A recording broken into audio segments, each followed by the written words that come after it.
Welcome back to Nick Lenz's Comic Corner, Classic Lesson Known Classics. This episode number 2908 and double shot number 2802. Yes, this one we are discussing the end of two books. Well, the first one we're discussing is the end of Wonder Woman. Well, the end of her second volume. Well, most of what we're discussing, what was left to discuss for the Wonder Woman by Phil Jimenez Omnibus, which collects this entire run he did for Wonder Woman, which is issues 164 to 178, along with Wonder Woman Worlds of War, Wonder Woman Secret Files Orders number 3, Teen Titans Secret Files Orders 2003, and that's it. But there's the thing, I'm skipping over a lot of this already because I discussed this in Paradise Lost. I discussed issues 164 to 170. For 177 to 171, 177, and the Wonder Woman Secret Files Orders number 3, that was in Paradise Found. The 2003 Teen Titans as Outsiders, that wasn't in one of the Teen Titans trades I discussed. I think it was like one of the early ones discussed. So, we're mainly discussing 178 to 188, because it stops 188, and the Worlds of War one-shot. The Worlds of War one-shot is definitely written by Phil Jimenez, with art by Cliff Chang,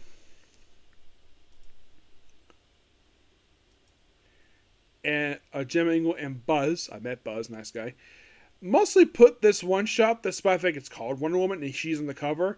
It is not focused on her. She is not the primary character of this one-shot.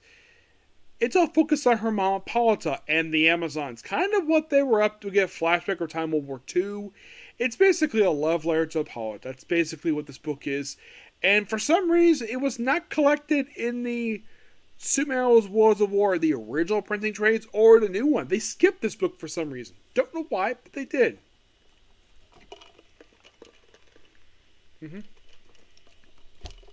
But it's an excellent one-shot.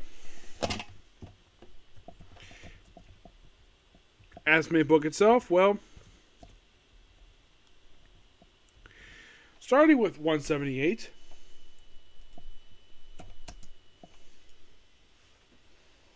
Now, by 184, they made this like an old school cover.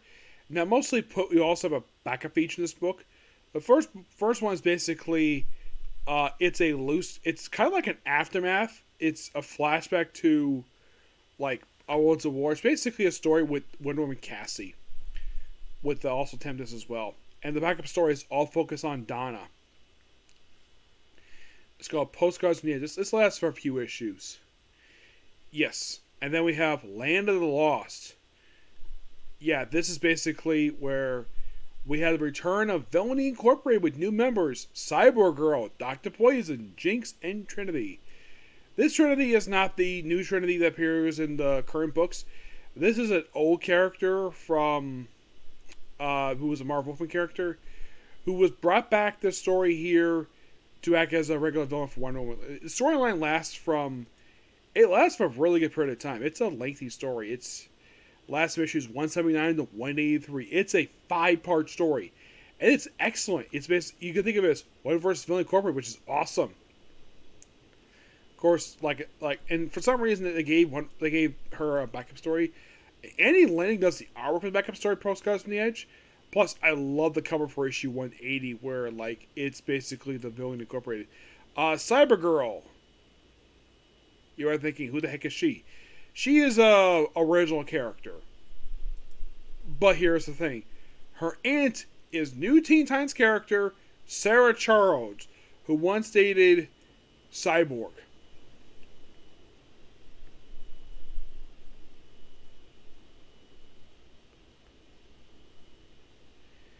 Yeah.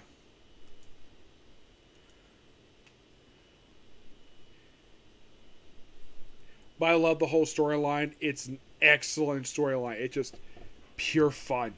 I love it.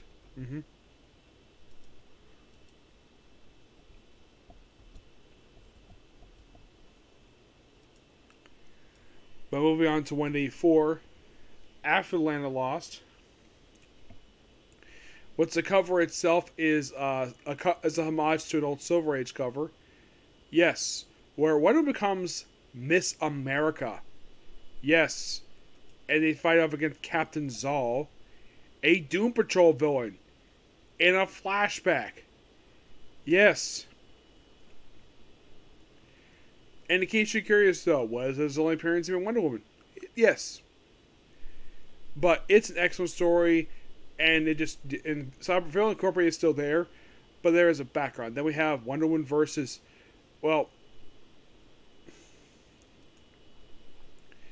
we have the first post-Crisis appearance of the character Diana Prince.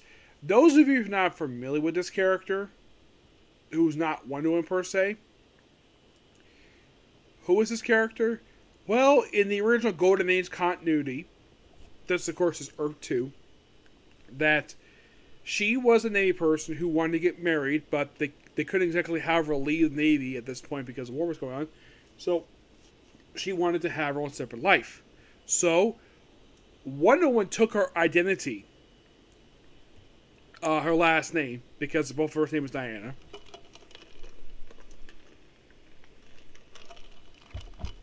and she kind of played cosplay as her throughout the rest of the war, while she retired and had family.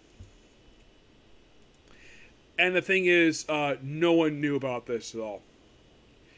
And in case you go, by the way, Awards of War was the debut of this new version of the group. 185 was basically the finale for this whole Villain Incorporated story, which I love this whole group. We also have the first appearance issue of Gerald Blank-Smith. Now, he was an adaptation of a character from the Wonder Woman TV show, which they decided to bring into the comic. Yes, for some reason they brought this guy in the comic. I don't know why, but it's a really interesting idea. But it's actually from the show, but they did have one in the original Golden Age. In alternate continuity, anyways. But they did have one in the comics, yes. But the show predated the one. Yes, and this will be the characters. Now, Gerald Blanks would this be his sole appearance in comics? Yes. Yes, indeed. And Phil Jimenez drew the issue. Now, 186 is basically Wonder Woman with the two Wonder Girls, Troya, and the current Wonder Girl, with Julia Krampus. Julia Krampus is a character George Perez created, and she has been a recurring character a lot of this volume. I do mean a lot. She was heavily in the George Perez run, but after Perez left, she wasn't featured as much. Though I think Phil Jimenez kind of fixed it by bringing it back toward the end of his run, and then Ruck featured her very briefly. But it's like, because Perez created the character, maybe because basically they had plans for her. Yeah, in a way, she was kind of like the first woman she met when she came overseas. And Maitland's issues are Cheetah, Sebastian Barros literally became the male Cheetah. Was this book his debut? No, he debuted at 170. He became the Cheetah.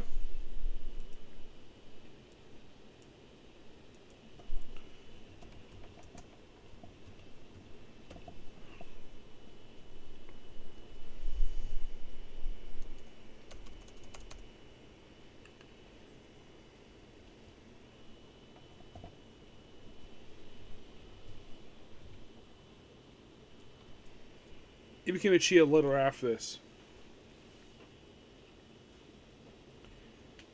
He became the Cheetah.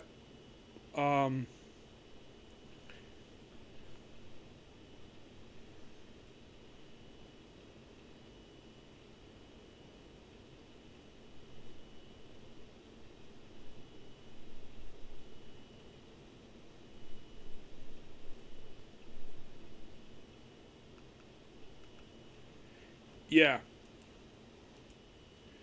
So it was like not long. It was basically as soon as he showed up. Yeah, in the case of Phil Jimenez, this is probably, in a way, one of his sole creations he created for Wonder Woman was basically creating a male Cheetah. It was an interesting idea, and then here's kind of the thing. By the time he wrapped up his book with issue 188, he disappeared, appeared 2 more times after this, and then he died. Yes. Oh, and he becomes the Cheetah in issue 187. And also, Bar Minerva gives up her powers as Cheetah for a very brief period of time because Rucka wanted the original one back. Yes. We also Engelman, who got killed off in 600 for Wonder Woman. Well, we also have Julia's niece, well, her daughter, who is the Silver Swan. Yeah, Phil Jimenez basically turned her into Silver Swan. And then Rucka, in a way, kind of redeemed this character. Because I'm sure some people must have realized, though, Phil Jimenez was making some dumb ideas with Wonder Woman. Like the male cheetah making the third Silver Swan. They must have, I guess Phil Jimenez, Rucka, or I think it was Rucka, I think it was. He must have realized, though, that Phil Jimenez made a mistake, so he kind of, in a way, got rid of these characters. Basically, restored back the way they were. And the last issue is basically Wonder Woman fighting Darkseid. And that's it for Phil Jimenez's run. Because the very next issue, right after this issue ended, Walt Simonson and Jerry worked together the book. For a very brief period of time.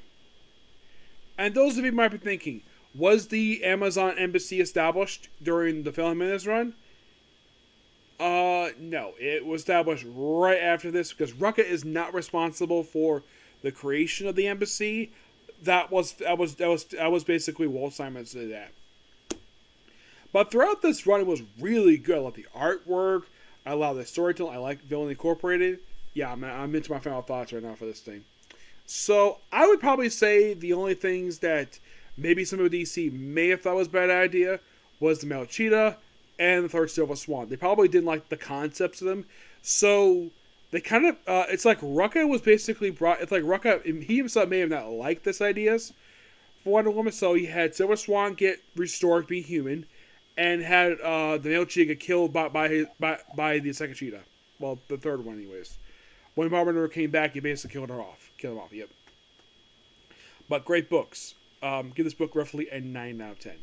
Now, next up we have is some Hawkman to discuss. Yes, Hawkman. The opening issue is now by Ed Brubaker and Sean Phillips. Yes, it is mostly put kind of like a murder mystery. It's done in noir style, which I thought was really cool. And I thought the book was really good. It's a shame, basically, Brubaker only did one issue. And then the very next issue we had Jeremy Palmiano take over. Yep.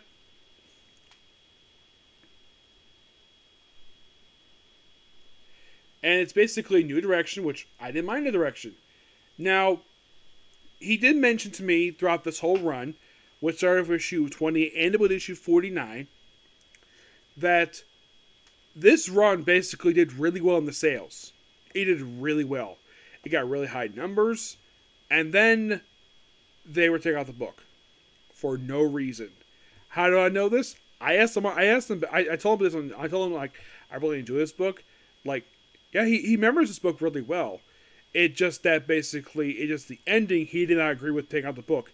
He's taking out the book for no reason. He was working with Justin Gray, believe it or not. Yes. I did ask him, what's Justin Gray up to nowadays? Doing Kickstarters. That's what he's doing nowadays.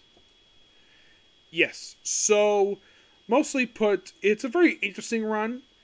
Basically, it's like the way Jimmy is writing, either Jimmy or Justin doing this, where Hawkgirl is, because if you read the Jeff Johns, James Robinson run, she is not interested in having sex with Hawkman.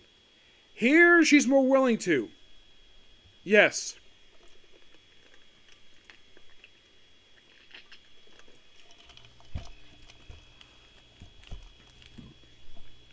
The first arc is called Fate's Warning. It lasts for 4 issues. It lasts from issues 28 to 31. It's all about the serial killer called the Angel Killer, which I saw in the book. He looked a lot like Martian Manhunter, and he only appears just in these opening issues. Oh, that's cool. Yeah. Something I saw on Discord. Okay, so yeah, this guy only appeared for a few issues, and he was taken care of. Mm-hmm.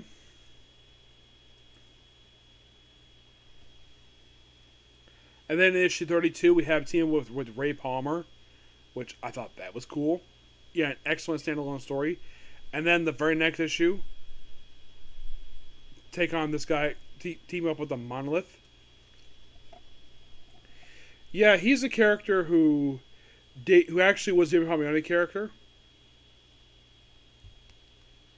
who apparently is owned by Jim Palmiotti himself, which is interesting. Yeah, he debuted in a book called Monolith, which came out just not long before this, and they just had to have him make a team up in here. I'm like, that's interesting. In issue 34, by the way, this is a character named Detective Grubbs. Yeah, he pretty much in the way was here throughout almost the entirety of this run. Yeah, he was here up until issue like 36 as a regular character, and appeared a couple more times after that, and then that was it for him. They also deal with Fadeaway Man, which, in case you're curious, he's a Batman villain who, for some reason, they decided to make him to appear as a recurring character in the Hawkman book. Yeah, this actually was something Jim Hawkman did not start. This actually was something that Jeff Johns, he kind of continued it. And also return of the Lion Mane character. Mm-hmm. And we deal with Lion Man for several issues in here. Yeah, in issue number 36, they deal with Dead Man. By the way, Joe Bennett does this issue. Yes, Joe Bennett. Which I love Joe Bennett's artwork. Yeah. And then we have Golden Eagle return to the book. Yeah, and like he is a bit weirdly written in this book. Where like I think it was the previous writer. I was remembering because he became a regular character again in the book. And I think at one point he was kind of into trying to seduce Hawkgirl to sleep with him. Because he thought he was Hawkman. Yeah. So, they kind of like brought the guy back, and of course, there be more villains here. And we have Pharaoh, my enemy, team with the JSA here. And by issue 41, they kind of like wrapped up a lot of stuff in the book itself. Hawk apparently died, but he came back, don't worry. Hawkgirl takes over to their next issue. And my guess is it's probably give DC the idea to give her the book with issue 50. Because then we have where still basically having Golden Eagle here, and at one point Hawkgirl gets kidnapped, gets injured, and then of course Speed blames Hawkman for it. And then we have My Enemy Reveal, which has, well, Golden Eagle become a villain. This is where he tries to seduce, well, Hawkgirl, but doesn't go anywhere. But then, like, toward the end of the book, they decided to go into space. Basically, 47, 49 is a conclusion to this run, where in the final issue of this book, actually in starting the penultimate issue, basically, Jim Hawkman does something that probably James Robinson, Greg, and Jeff Johns did not want to do. Have Hawkman, Hawkgirl have sex. Except they do it on a spaceship. Yep, they do this right at the end of the book, and by the end of the book, Hawkman disappears. He's gone from the book. I gotta admit, this was a really fun run. I don't think the book was terrible. Here's the weird thing about this run. About the regular start with issue 28, ends with issue 49. Excuse me. Not a bad issue, any of these. Here's the weird thing about this era. No trade. It is not collected. 26 is in a John Byrne book. What Jim Hawkman did do, I think he did some inking for that book. But for regular run, none of the issues are in trade. Yeah, the final 23 issues are not in trade. I don't know the reason for this. It's weird. It's just not in trade. I would love the reason why it's not in trade. I mean, you would think, is this a good demand? I'm not sure. I get the fact, yes, that Jim Hawkman and Justin Gray written differently with James Robinson and and Jeff Johns did with the book. When he did the first 25 issues, and the remaining book was done by these guys. But I didn't have a problem with this run. It was really good. I liked the fact about Golden Eagle in the book, which that was really cool.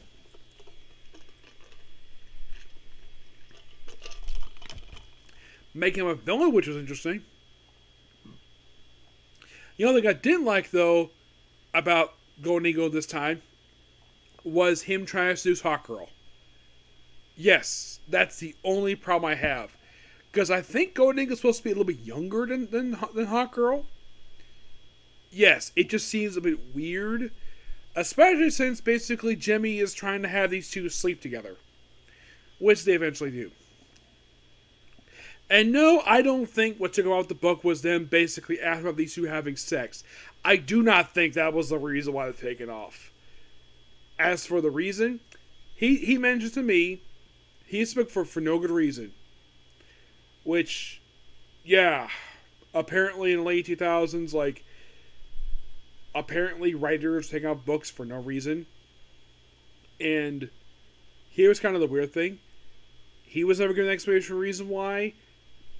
It's like, this has happened with 3 books I've heard of now, where writers are taking out books for no reason.